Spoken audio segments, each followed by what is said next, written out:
Hi అండి, welcome to our channel. ఈరోజు బీరకాయ మామిడికాయ పప్పు తయారు చేసుకోబోతున్నాము. దీనికి కావాల్సిన పదార్థాలు: పప్పు ముందుగానే మెత్తగా ఉడికిచ్చి పెట్టుకోండి.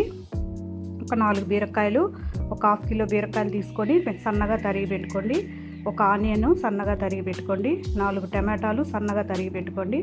ఒక మామిడికాయ సన్నగా తరిగి ముక్కలు చేసి పెట్టుకోండి. కొద్దిగా కరివేపాకు, 4 పచ్చిమిర్చి, 4 తెల్ల ఉల్లిపాయలు కొట్టి పెట్టుకోండి. కారము, తగినంత ఉప్పు, తగినంత నూనె.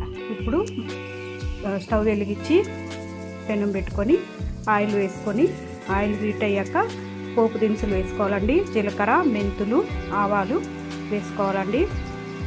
పోపు దినుసులు బాగా ఫ్రై అవ్వాలి. బాగా ఫ్రై అయ్యాక దీంట్లో ఆనియన్స్ వేసుకోండి. ఆనియన్స్ వేసుకొని బాగా ఫ్రై చేసుకోండి. ఆనియన్స్ వేసుకున్నాక దీంట్లోనే తెల్లగడ్డ వేసేసుకోండి. తెల్లగడ్డ వేసేసుకున్నాక పచ్చిమిర్చి వేసేసుకోండి. పచ్చిమిర్చి, తెల్లగడ్డ, ఆనియన్, కరివేపాకు అన్నీ బాగా ఫ్రై అవ్వాలండి. ఇదంతా బాగా ఫ్రై అయినప్పుడు దీంట్లో ఒక 1/4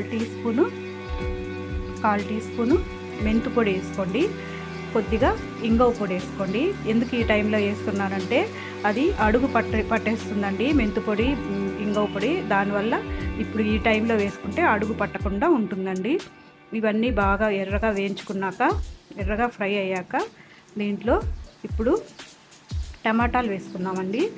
టమాటాలు వేసుకొని బాగా కలుపుతూ టమాటా ముక్కలు బాగా మెత్తగా ఫ్రై అయ్యేటట్టుగా మూత పెట్టుకొని అప్పుడప్పుడు ఫ్రై చేసుకోండి. కొద్దిగా 1/4 టీ స్పూన్ పసుపు పొడి వేసుకోండి. తగినంత ఉప్పు వేసుకోండి. కలుపుతూ మధ్యలో చూసుకుంటూ మధ్యలో కలుపుతూ అడుగు పట్టకుండా మూత పెట్టుకొని బాగా టమాటా ముక్కలు మెత్తబడేదాకా ఫ్రై చేసుకోండి.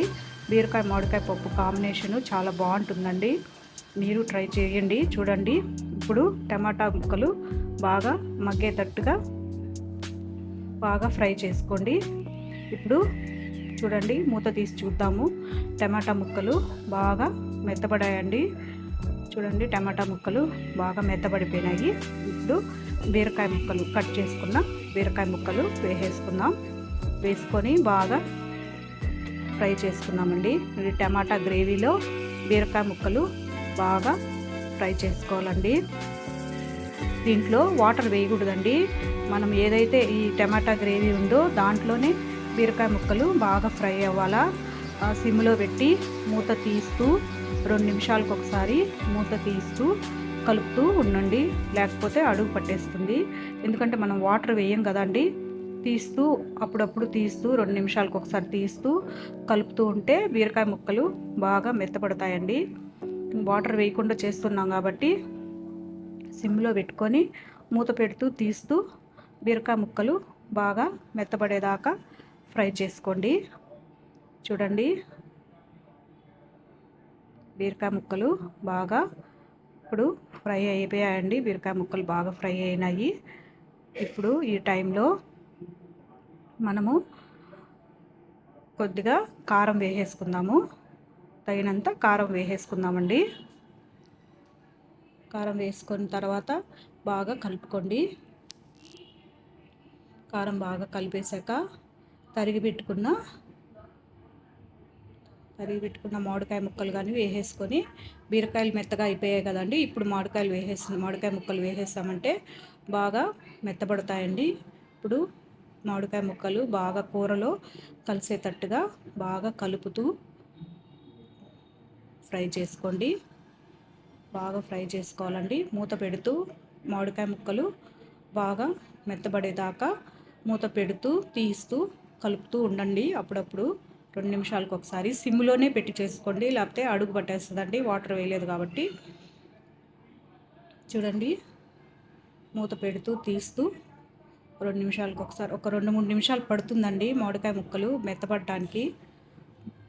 మెత్తబడేదాకా పెట్టుకోండి. తర్వాత బాగా మెత్తబడిన తర్వాత మెత్తగా ముందే ఉడకించి పెట్టుకున్నాం కదండి పప్పు. ఆ పప్పు వేసేసుకోండి. మామిడికాయ ముక్కల్లో ఉన్నటువంటి పులుపు కానీ మీకు సరిపోకపోతే కొద్దిగా చింతపండు నీళ్ళల్లో నానబెట్టుకొని అన్ని వాటర్ కానీ కొద్దిగా వేసుకోవచ్చండి. నాకు పులుపు సరిపోలేదు, నేను కొద్దిగా చింతపండు వాటర్ వేస్తున్నాను పులుపు కోసము. తర్వాత కొద్దిగా కొత్తిమీర వేసుకొని ఒక 2 నిమిషాలు తర్వాత మళ్ళీ మూత పెట్టి ఒక 2 నిమిషాలు బాయిల్ చేసుకోవాలండి. ఒకసారి కలిపి ఒక 2 నిమిషాలు బాయిల్ చేసుకోవాలండి. తర్వాత ఒక 2 నిమిషాల తర్వాత తీసి చూస్తే చూడండి బాగా మరుగుతుంది పప్పు రెడీ అయిపోయిందండి. బీరకాయ మామిడికాయ పప్పు రెడీ అయిపోయింది. ఇది అన్నంలోకి చాలా బాగుంటుంది. ఈ వంటకాన్ని మీకు నచ్చినట్టయితే లైక్ చేసి షేర్ చేసి సబ్స్క్రైబ్ చేయండి.